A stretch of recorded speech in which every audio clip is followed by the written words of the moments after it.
औचीन्य में जनन कायिक, अलैंगिक और लैंगिक विधियों से होता है। कायिक जनन विखंडन या खंडन द्वारा होता है।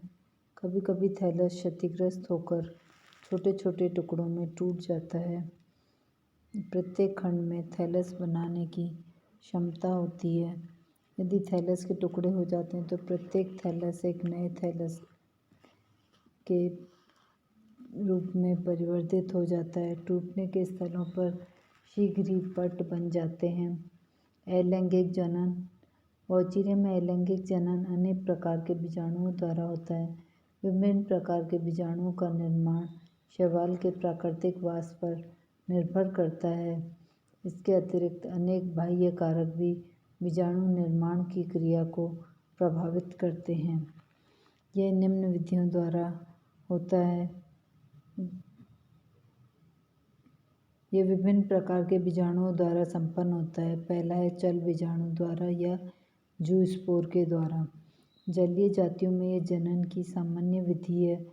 कुछ विशिष्ट पर्यावरणीय कारकों जैसे अधिक आर्द्रता, पोषक तत्वों की न्यूनता, न्यून प्रकाश तीव्रता तथा प्रवाहित जल में स्थिर जल में स्थानांतरण से ये बीजाणु बनते हैं। औचीन्य में थैलस का कोई भी ऊतंतु इरेक्ट फिलामेंट चल बीजाणुधानी का कार्य करता है। एक बीजाणुधानी में एक चल बीजाणु ही बनता है। इसमें अनेक केंद्रक, वर्णकी लवक या क्रोमेटोफोर्स तथा संचित खाद्य होता है। ऊतंतु का अग्रभाग फूल जाता है तथा आधार पर एक पट बन जाता है। फूला हुआ नाशपाती की आकृति का होता है तथा इसी को बीजाणुधानी या स्पोरेंजियम कहते हैं। इसमें चित्र बी और सी में दिखाया जा रहा है तथा इसमें केंद्रकी तथा वर्णकी लवकों की स्थिति परस्पर विपरीत हो जाती है। केंद्रक जैसे केंद्रक कोशिका भित्ति के निकट तथा वर्णकी लवक भीतर की ओर यह प्रतिलोमन होता है। एक बीजाणुधानी के समस्त जीव द्रव्य में से केवल एक ही जटिल बड़ा बहुकेंद्रकी और तथा बहुकशाभिकी चल बीजाणु बनता है। बीजाणुधानी के परिधीय क्षेत्र में स्थित प्रत्येक केंद्रक के सामने से कशाभिकाओं का एक युग्म परिवर्तित होता है। चल बीजाणु के परिपक्व होने पर बीजाणुधानी की शीर्ष भित्ति का जिलेटिनीकरण होता है जिससे एक छिद्र बनता है। इस छिद्र में से चल बीजाणु बाहर निकलता है।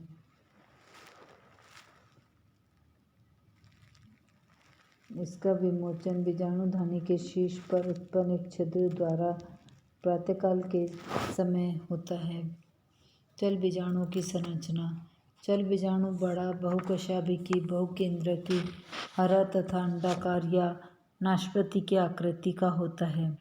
इसके केंद्र में एक बड़ी केंद्रीय रिक्तिका होती है जिसके चारों ओर कोशिका द्रव्य व क्रोमेटोफोर्स होते हैं।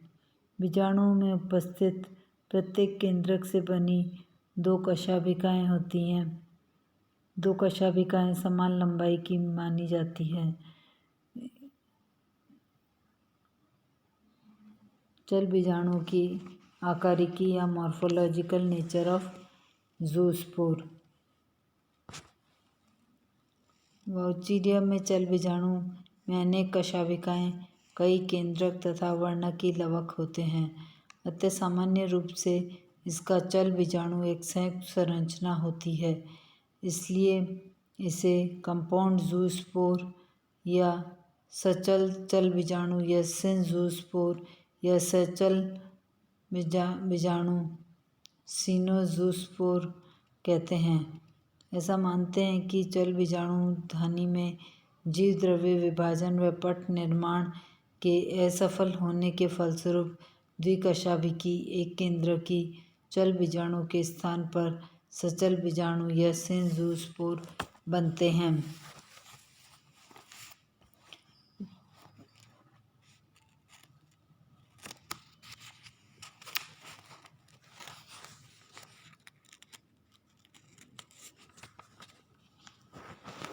Germination of सिंजोस्पोर।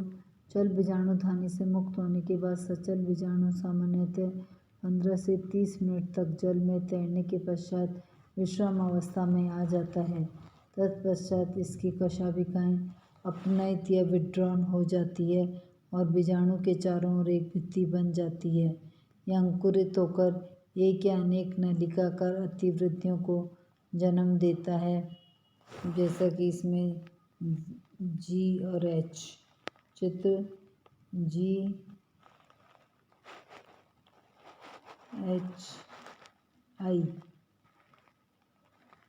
दिखाया है।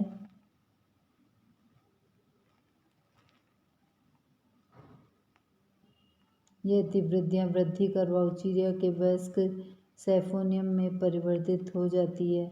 कोई भी एक अतिवृद्धि वर्णकहीन पालीवत संरचना में परिवर्तित होकर स्थापनांग या होल्डफास्ट हेप्टेरॉन बनाती है, जिससे नवजात थैलस अधः स्तर या सबस्ट्रेटम में चिपक जाता है।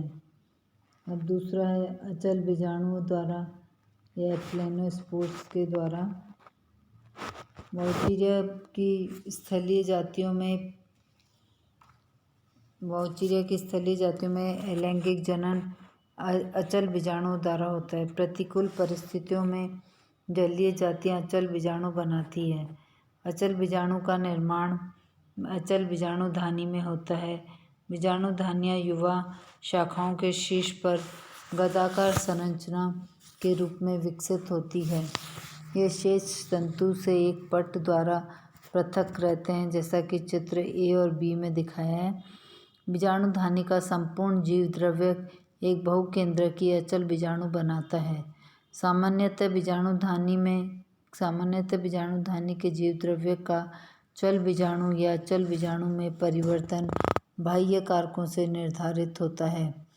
उदाहरणतः जलीय जातियों को मंद प्रकाश या शांत जल में रखकर उनमें अचल बीजाणुओं का विकास उत्प्रेरित किया जा सकता है। इसी प्रकार स्थलीय जातियों को, जिनमें सामान्यतः अचल बीजाणु बनते हैं, जल में रखकर उनमें चल बीजाणुओं का विकास प्रेरित किया जा सकता है। अचल बीजाणु एक पतली भित्ति युक्त गदाकार संरचना होती है। इसका विमोचन बीजाणु धानी के अग्रस्त भाग के फटने से होता है। चित्र B और C में जो ये स्पोरेंजियम है, ये A और B में तो क्या है, एप्लेनोस्पोरेंजियम अचल बीजाणु धानी, और इसमें जो C में है ये अचल बीजाणु बाहर निकलते हैं। जल में रखकर चल बीजाणुओं का विकास प्रेरित किया जा सकता है। अचल बीजाणु एक पतली भित्ति युक्त गदाकार संरचना होती है। इसका विमोचन बीजाणु धानी के अग्रस्त भाग के फटने से होता है। चित्र B और C में कभी कभी अचल बीजाणु धानी का जीव द्रव्य छोटे छोटे खंडों में विभाजित होकर अनेक लघु अचल बीजाणु या माइक्रो एप्लेनोस्पोर बनाता है।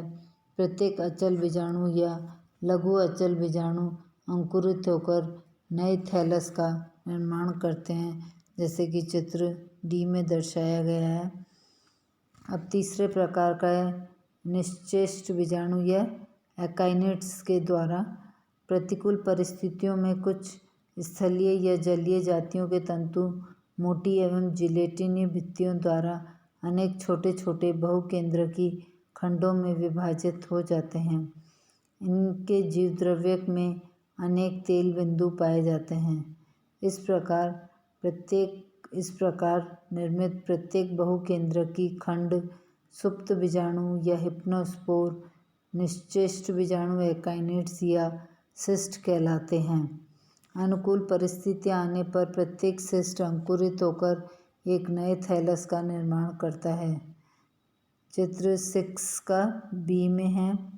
ये अनुकूल परिस्थिति आने पर प्रत्येक सिस्ट अंकुरित होकर नए थैलस का निर्माण करता है। कभी कभी सिस्ट का जीवद्रव्य अनेक छोटे अमीबीय खंडों में टूट जाता है। इनका विमोचन सिस्ट की पार्श्व भित्ति या लेटरल वॉल से बने एक छिद्र के द्वारा होता है। जैसा कि चित्र सी में दिखाया गया है। प्रत्येक खंड कुछ समय तक अमीबे गति करने के पश्चात अपने चारों ओर एक भित्ति स्रावित कर लेता है। अंततः सिस्ट अंकुरित होकर एक नए थैलस का निर्माण करता है।